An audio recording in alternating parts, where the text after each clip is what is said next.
Chimpanzee और इंसानों की संधि के बावजूद यह आदमी उनके इलाके में घुस गया और अचानक दो चिंपांजी को देखकर डरकर उसने एक चिंपांजी पर गोली चला दिया। गोली की आवाज सुनकर लीडर चिंपांजी और उसके सभी साथी वहां पर आ गए और उस आदमी के साथी भी वहां पर पहुंच गए। चिंपांजी अपने साथी दोस्त को इस हालत में देखकर गुस्से में आ गए। उन आदमियों के लीडर ने चिंपांजियों के लीडर को समझाने की कोशिश करने लगा कि यह एक बस हादसा भर था, मगर चिंपांजियों के सर पर खून सवार था बदला लेने का। किसी तरह चिंपांजी के लीडर ने उनको वहां से भागने को कहा और वह सब भागने लगे।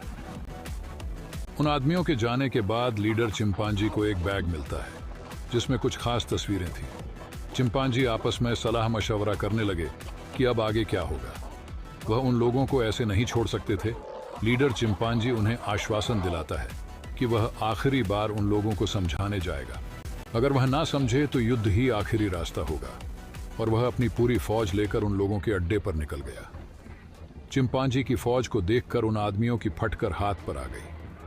वे लोग अपने हथियार तैयार करने लगे, मगर चिंपांजियों का लीडर ने कहा कि हम यहाँ युद्ध करने नहीं आए हैं, मगर ऐसा ही चल रहा तो हम युद्ध करने से पीछे नहीं हटेंगे। तुम लोगों ने जो मेरे साथी के साथ किया है उसके लिए तुम लोगों को मार देना भी गलत नहीं होगा, मगर मैं एक आखिरी मौका तुम्हें देना चाहता हूँ। जब तक हमारा साथी ठीक नहीं हो जाता हम यहीं पर रहेंगे। यह कहकर वह उसका बैग उसे वापस कर देता है। मगर उन्हीं चिंपांजियों में एक खूंखार चिंपांजी था जो बदला लेना चाहता था और चिंपांजियों का लीडर बनना चाहता था। उसने दो चिंपांजियों को अपने ओर कर लिया और लीडर चिंपांजी के पास जाकर उसे बदला न लेने के लिए कायर कहने लगा। तब लीडर चिंपांजी गुस्से में उसे खूब पीटने लगा और बोला, मैं कायर नहीं हूं, बस इस मामले को बातचीत से निपटाना चाहता हूं। अगर मैं कायर होता तो यहां पर आता ही नहीं। ये बोल उसे छोड़ दिया। सभी साथी चिंपांजी उस खूंखार चिंपांजी को माफ कर देने को कहने लगे और खूंखार चिंपांजी भी झूठ मूठ का माफी मांगने लगा, मगर अंदर से वह गुस्से में भरा हुआ था और बदला लेने की तैयारी कर रहा था।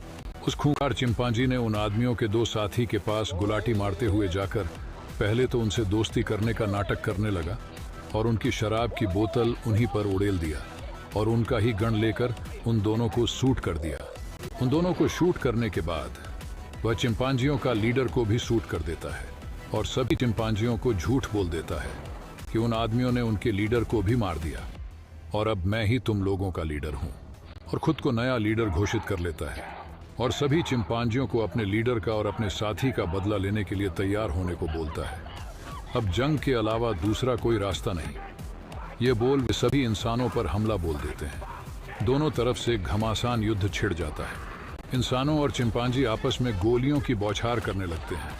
चारों तरफ आग और विस्फोट का माहौल बन जाता है। इस लड़ाई में बहुत सारे इंसान और चिंपांजी मारे जाते हैं, मगर चिंपांजियों का लीडर हार नहीं मानता और इंसानों पर टूट पड़ता है।